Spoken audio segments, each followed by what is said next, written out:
무굴 제국의 전성기. 그럭저럭 할 일을 했던 자한기르. 악바르가 죽자 그의 아들 자한기르가 새 황제가 되었다. 그는 무굴 황제 중 최초로 인도 귀족 어머니를 둔 황제였다. 자한기르. 그렇더라도 나는 고귀한 티무르의 후손이다. 그의 집권 기간 중 지방 곳곳에서 반란이 있어 진압하는데 상당한 어려움을 겪기도 했지만 라자스탄과 벵골 이쪽 동네가 늘 말썽임.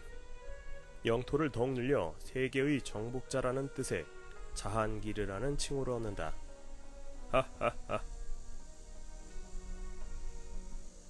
하지만 그 역시 제국의 안정을 위해서는 다양한 세력을 감싸 안을 수 있는 포용력이 필요하다는 것을 익히 알고 있었다. 나도 아버지처럼 관대한 정책으로 제국을 운영해야지. 때문에 반란을 일으킨 라지푸트와 벵골의 반란군들을 윽박지르기보다는 회유책으로 달랬다. 다 용서해 줄 테니 앞으로는 소란 피우지 말거라. 헐, 용서해 주시는 건가요?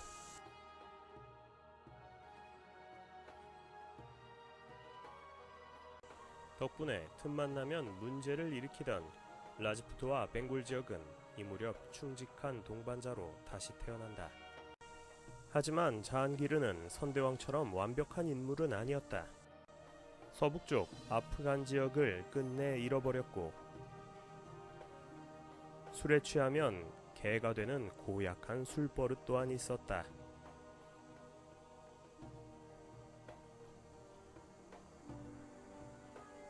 그런가 하면 페르시아 출신의 아내 누르자한에 대한 집착이 워낙 강해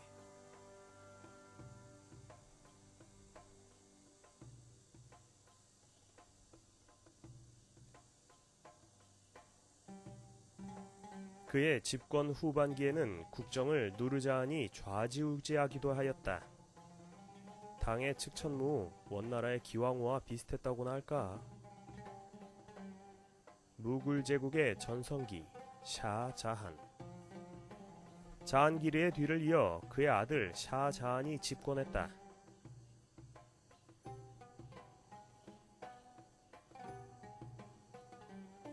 선대왕이 간다라 지역을 상실하여 제국의 영토가 줄어들었지만 샤자한은 데칸 고원의 땅을 그만큼이나 더 확장했다. 때문에 그의 호칭은 세계의 왕이라는 뜻에서 샤자한이 되었다. 한반도의 12배나 되는 260만 제곱킬로미터의 면적에 당시 세계 인구의 4분의 1이나 되었던 1억 3천만 명이 살았고 30개 언어와 7개 종교를 가진 대제국이었음. 하하하.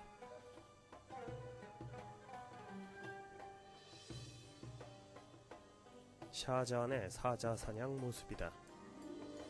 그의 집권 시기는 무엇보다 정치가 안정되어 있었기 때문에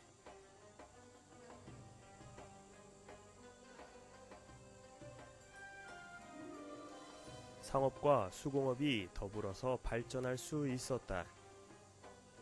특히 이 시기에는 중국, 아라비아, 페르시아 상인들뿐 아니라 유럽의 여러 나라들이 동인도회사를 설치하고 교역을 하고 있어서 해마다 3만여 톤의 물품들이 배로 실려나갔다.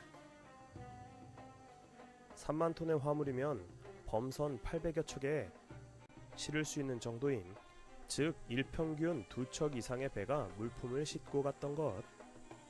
당시 주요 수출품은 비단, 무명과 같은 직물이 주류였고 인디고, 초석, 향신료 등도 인기 품목이었지만 인도인들은 외국 물품에는 그다지 관심이 없었기 때문에 수출 대가로 받았던 것은 대부분 금화나 은화였다.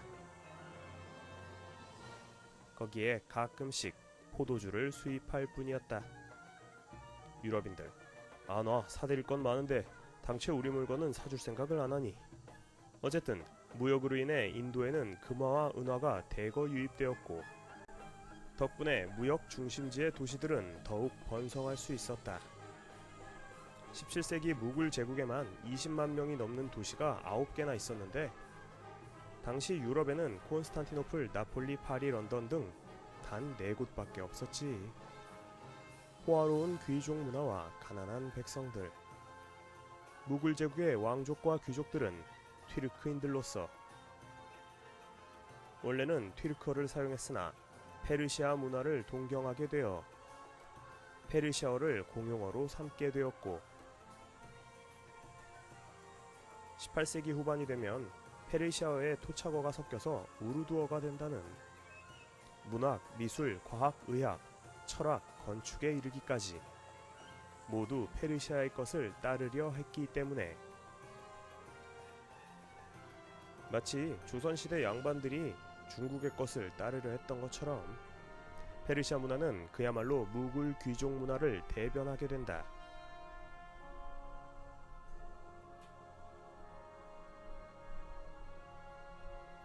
따라서 귀족들이나 장사로 큰 돈을 모은 상인들의 집은 을의 페르시아풍의 화려한 저택으로 지어졌으니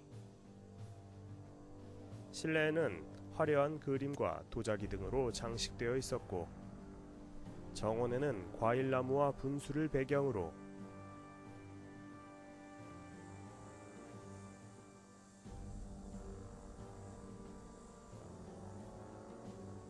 정원에는 무려 충력을 이용한 수차가 있어 물을 퍼올렸다.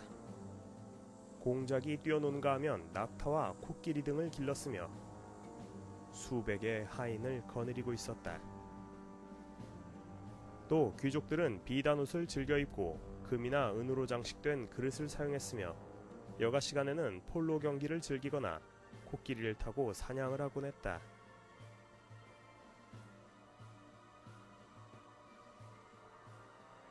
이들은 식사 때마다 다 먹지도 못할 만큼의 엄청난 음식상을 차리는 것을 재력의 상징으로 삼기도 했다.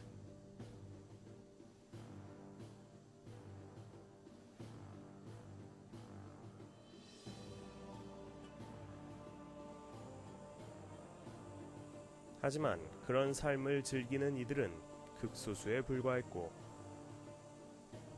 인구의 90%에 이르는 대다수 백성들의 삶은 소박하기 그지없어서 농민들은 대부분 자기 땅이 없는 소작농들이었고 조그만 땅을 빌려 농사를 짓더라도 수확량의 절반 이상을 소작료로 바쳐야 했으며 거기서 남은 거에 또 세금을 내고 나면 가족들 끼니를 때우기도 힘들었다. 이들은 대부분 초가집에서 살았고 인구의 대부분은 이러한 초가집에 살았지만 무굴시대 그림은 여전히 귀족 중심이다. 살림살이 또한 매우 단출했다. 주로 무명옷을 입었지만 남자들은 위통을 거의 벗고 살았고 맨발로 지내는 사람들도 많았다. 뭐 전통시대 전세계 어딜 가봐도 농민들의 삶은 가난했었지만 무슬림은 돼지고기를, 힌두교도들은 쇠고기를 먹지 말라 했지만 어차피 육류 자체가 워낙 귀해서 평소에 고기는 거의 구경도 못하고 살았다. 오늘날에도 인도인들은 전 세계에서 가장 육류 섭취량이 적다는 화려함의 극치 타지마할. 페르시아의 문화를 흠모하던 왕족들은 건축에 있어서도 페르시아풍을 선호했는데 그 중에서도 단연 으뜸은 타지마할이다.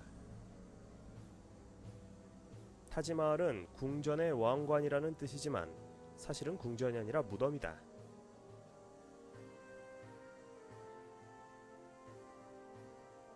그 사연은 이러하다.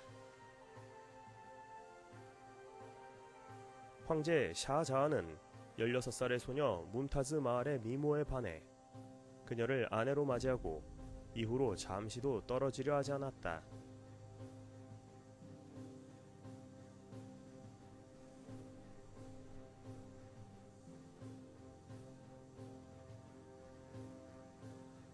그래서 심지어 전쟁터에까지 데리고 다닐 정도였는데 그러며 20여 년의 결혼 생활 동안 무려 14명의 자식을 낳았다고 한다.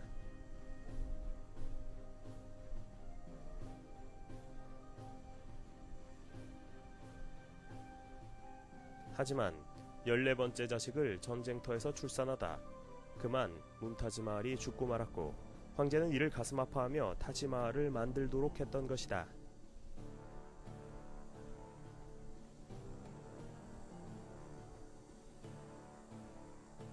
와, 황제가 일편단심 애처가였나 보네.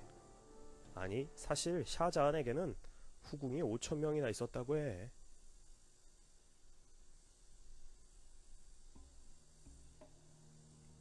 어쨌거나 이 타지마할을 만들기 위하여 황제는 세금을 평소의 50%나 인상하고 공사만 22년 동안 했으니 이를 위해 매일 2만여 명의 사람들과 1000여 마리의 코끼리가 동원되었다고 한다.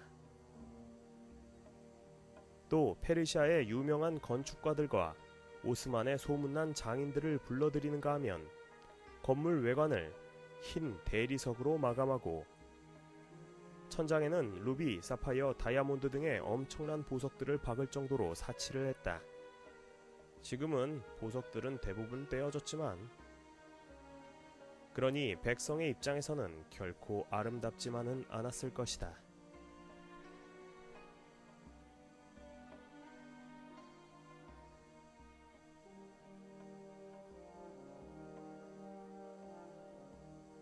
화려한 건축물의 이면에는 항상 백성들로부터 쥐어짠 고열이 숨쉬고 있다는